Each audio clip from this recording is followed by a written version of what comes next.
In the early 2000s, I was given this PC World magazine. It's from February of 2001, so quite a long time ago now for me. I mean, you can tell just by the graphics it's old, but in the front of it, there's always these amazing Dell laptops and computers, and Dell had really good marketing at the time. They always seemed to have their products on the front page of any sort of magazine, the first page. And then going through, you get Sony and a few other brands. Really like those machines actually, they just look so far-fetched from everything else. But there's a Fujifilm, DSLR, early digital cameras, of course a classic ViewSonic. It's cool seeing these things brand new.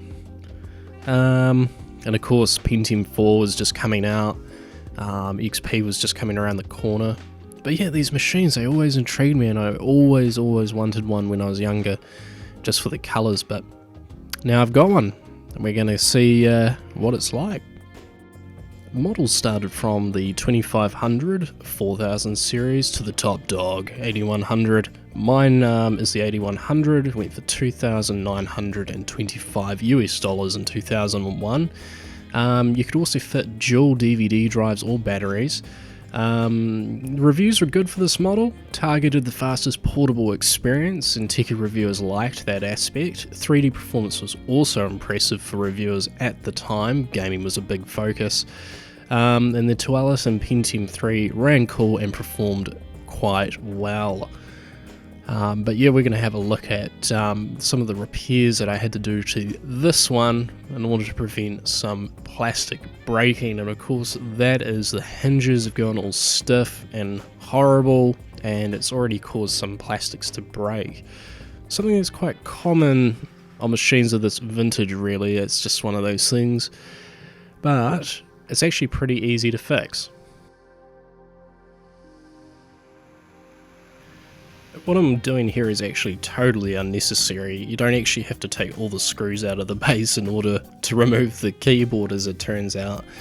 But yeah, I've got a 100GB 7200 RPM hard drive in there, and this is where the Tualatin Pentium 3 is hiding with its snazzy 1GHz, and that white square is the GeForce GPU, and it's cooled passively using the keyboard, which is a fantastic idea. Don't know why that didn't catch on. But yeah, it's just a matter of removing the grommets and the screws around the bezel of the display, and then gently sort of popping it apart with your fingers or spludger. I use my fingers. It's just something I've done for quite a long time, but yeah, mine was already broken, so no worries there. Don't be surprised if you break your plastics, it's brittle now. But got the 3-in-1 oil back out, and I'm going to use the flathead screwdriver to distribute that into the hinges. That's something I've learned from 12-volt vids. Very handy tip. All you have to do is put a little bit on the bottom of the screwdriver and then work that into the hinges. It's just so you don't spray it everywhere really. It's just a handy wee tip. And I often separated that gap with the flathead screwdriver while working the oil in. It seemed to work pretty good.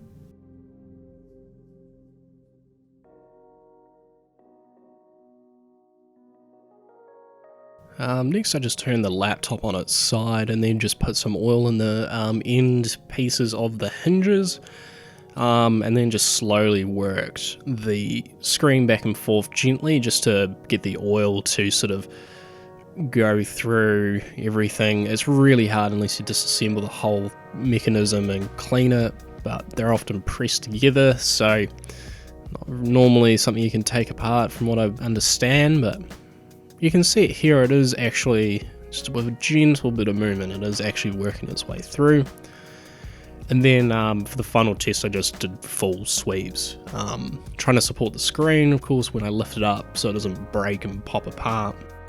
Machines are quite delicate when they're separated a bit, but it moves actually really freely now, which I'm happy about, because before it was horrible to open up. And then of course just cleaning the screen off while you've got the chance, it's always a good idea. This is this series party piece. Basically, you can, where the floppy disk drive is, it supports a secondary battery, or you can put a secondary CD or DVD-ROM drive in there. So I think that's really cool. You can have two batteries basically in the machine, hot swap them, and it comes with Dell's proprietary crap power lead, and mine makes some horrible sounds.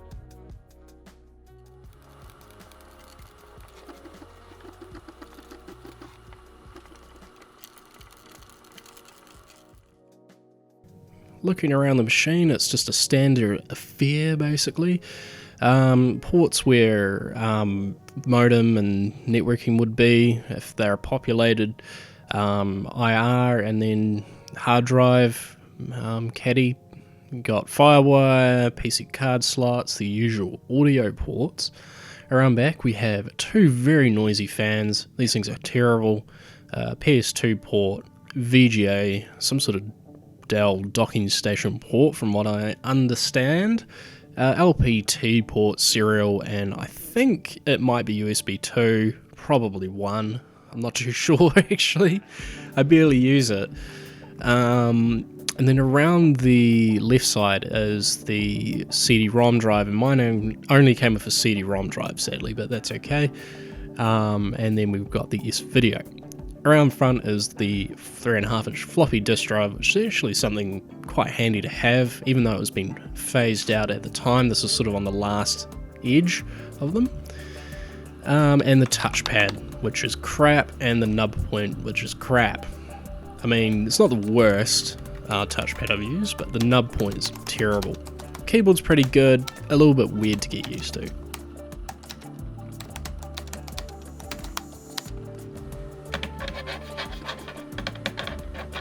Yeah, I always thought they were padded plastic, so I was a little bit shocked to find they were just hard plastic covers, those palm rests. So anyway, here's that screen resolution, which is massive, 1600 by 1200 pixels on Windows 98, and this is what it looks like scaled. So this is its native resolution unless you turn on the scaling option, so you can see what it would look like, and there it is big. Yeah, Windows 9X, that resolution it's rather insane. The scaling on the display there is actually not too bad, but here's the specs. I've got the 1 GHz Tualatin all wrapped up with the 815 chipset, 512 megabytes of SD RAM. I've got the GeForce Go 2 3D accelerator with 32 megabytes of video memory, and sound is provided by the ESS sound chip. I'm not too sure what series that is, but it doesn't have any true DOS support, so we'll find that out later anyway. But here's the MIDI reproduction.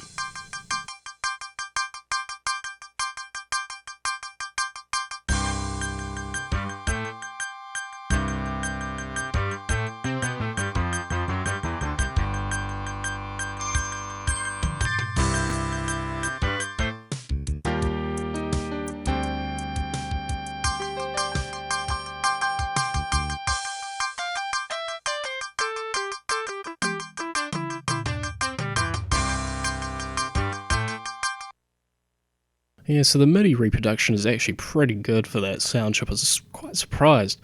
But now I'm going to focus more on what this machine's really about, and that is gaming, or 3D gaming.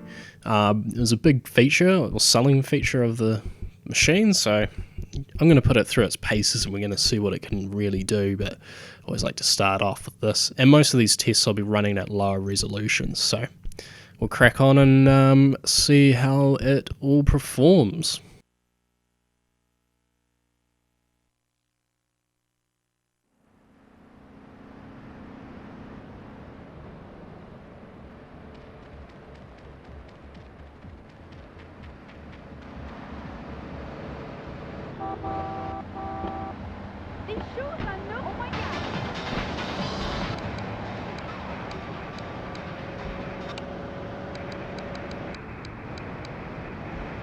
Escaped from the evil research laboratory where the mean old scientist genetically altered him.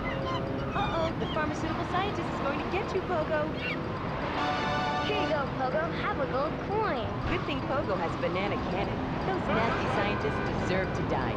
Now get the shampoo manufacturers before they squirt it in your eye. Here you go, Pogo. Have a diamond. You'll guide Pogo through tons of fun adventures, including saving Timmy who fell down the well. Here you go, Pogo. Have a big watch. Rescue a cat out of that tree with your banana cannon, Pogo. Here you go, Pogo. Have a fast car. And help Pogo to his final mission, to storm the White House with his friends and become President of the United States. Pogo the Monkey is the game kids are sure to stare at for hours. Everyone loves Pogo. Idiot Gamer called Pogo the best spring and simian game since bouncing bananas. Buy the game Pogo the Monkey today. Right, Pogo? And coming soon, Pogo the Monkey card game, Pogo the Monkey plastic dolls, Pogo the Monkey quilt covers, and Pogo the Monkey car covers. With the dad who has everything, why not a Pogo the Monkey tie and sports jacket? With the lady in your life, why not Pogo the Monkey chocolates and hygiene products? GTA 3 ran okay at 30 FPS in some areas, but when things get moving around, it really struggled. It's a good test on these GPUs because it really makes them struggle, but it ran okay.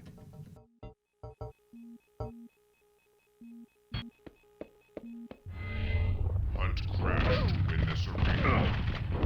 You have taken the lead. 3 frags left.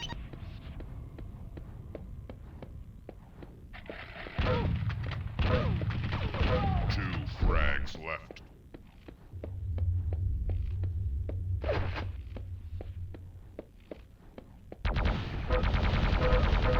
One frag left.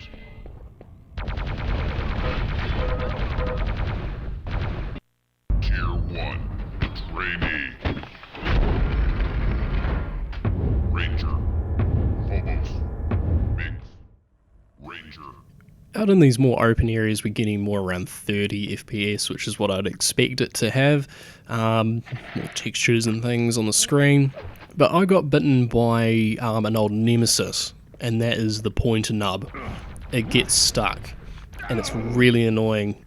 So you get sort of trapped because the machine just keeps pushing the mouse pointer into the corner of the screen. That's something I've had happen on Toshibas as well, but normally it works itself free, but in this case I actually had to shut the machine down fully and then it would let me move the mouse again. But yeah, you can see here it just spins you around when you're trying to hold it.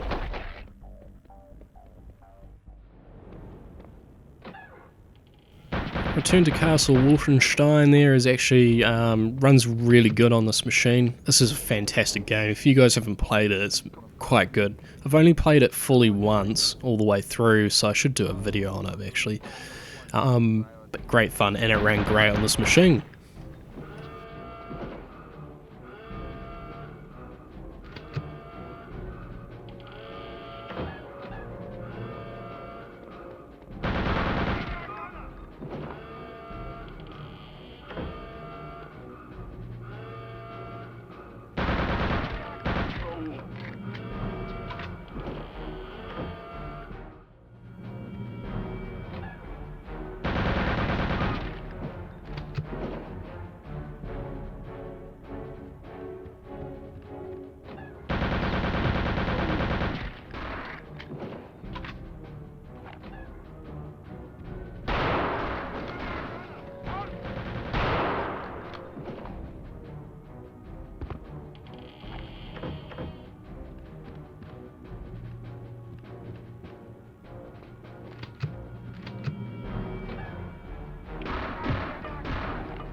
Michelle!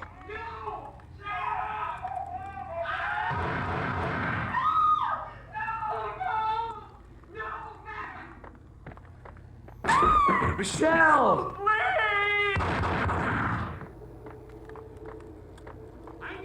It's coming. Freeze! NYPD, drop it! Coming! You're gonna die!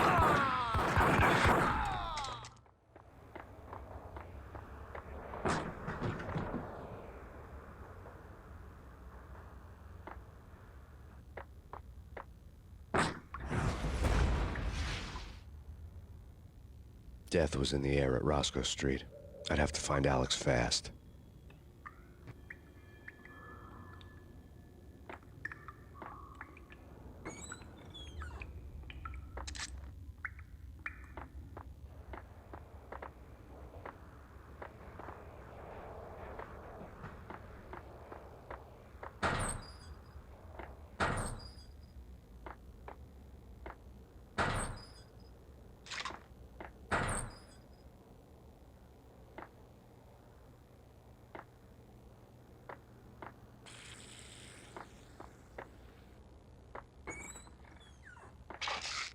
The pills would ease the pain. Wasn't Jake supposed to take care of this? He and Mickey are having too much fun taking care of it. What the hell?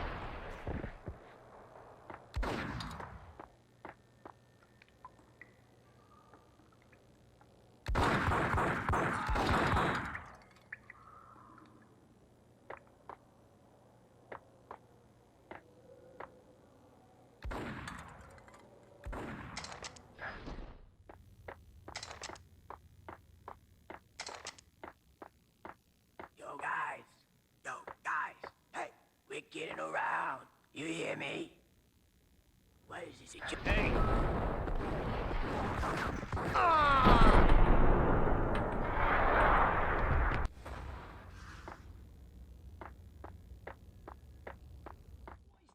It's nothing, relax. Hold it!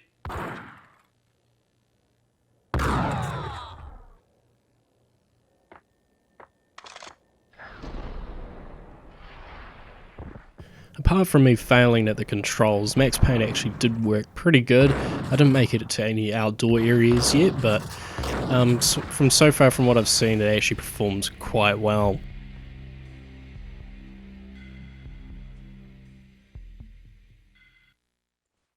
While I was trying to get rid of my tooltip, I got bombed, so before it even started the game, I was dead.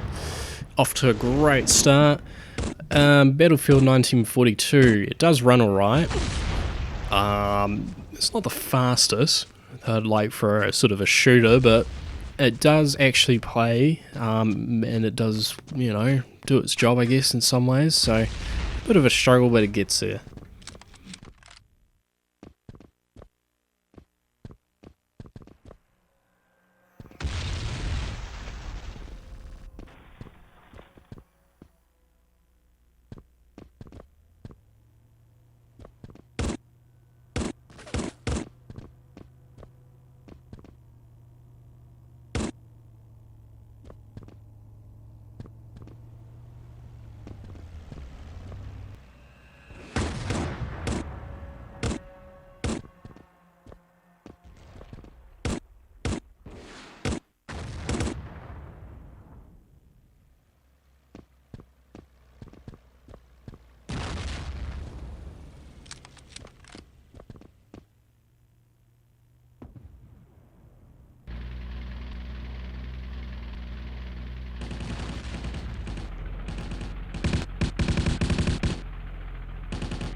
Alright, well the Achilles heel of these machines is of course the DOS game support.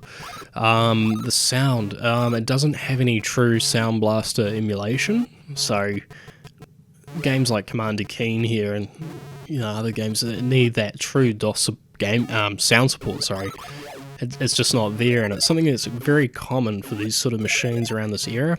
There's this huge push to have 3D gaming on the computer basically, and everyone was writing out the support. There is DOSBox, of course, so you can have that. But I couldn't remap my fire key, and it's something I've had this problem before, so I'm not too sure if anyone knows about that. Actually, let me know. But you have to hold the jump and pogo stick key together to shoot, which is why I'm always pre-shooting there. But it does work.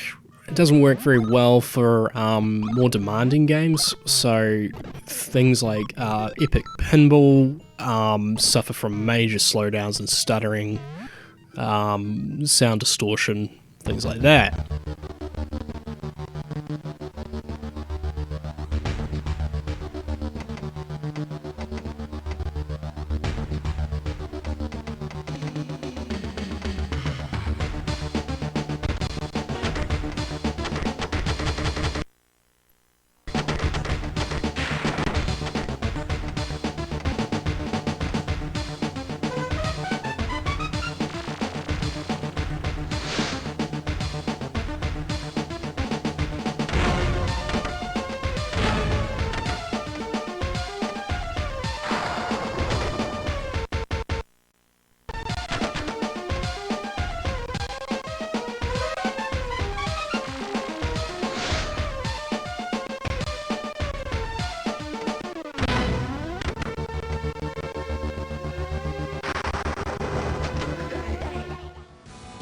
Of course, one game that does work quite well under Windows, of course, only, Duke 3D, apart from not having the mouse flipped around, which was really annoying. I think I had the non-Atomic edition installed here, so it sort of didn't give me that default option there in the mouse settings. So anyway, the sound support works really good, but you'll see occasionally some flickering on the screen, like assets and things moving around. And I think that is just a part of the nature of this mobile GPU. Also, I've cranked the screen resolution up to as high as it goes on the game, which is 800 by 600, and I think occasionally that can cause some weird artifacting like this. So, but yeah, otherwise it ran quite well and sounded quite good.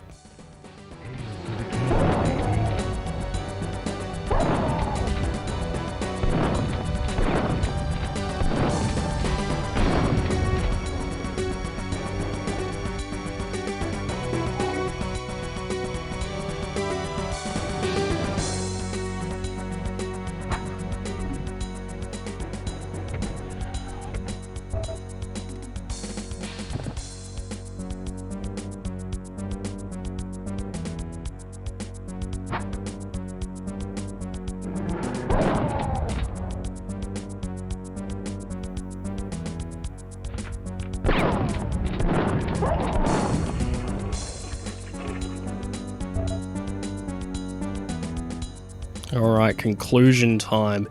Well, the DOS game support is very limited. The sound drivers reflect that. It's just the nature of it. The touchpad, like most of the others at the time, is terrible, but I use an external mouse anyway. Keyboard is alright. I didn't have any issues missing any keys while playing.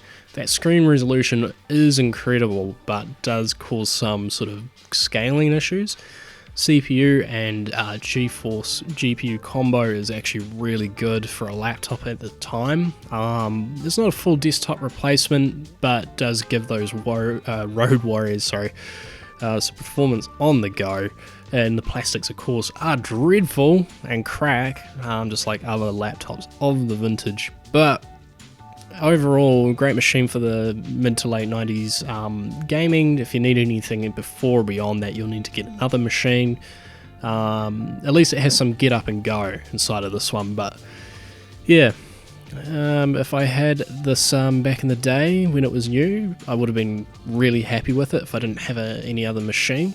But with my collection of other desktops, this one's kind of got its own niche of expertise. But yeah, that wraps this up, and hope you guys enjoyed the retrospective on the Dell 8100. Do all the YouTubey things, stay safe, stay sane, and catch you guys soon.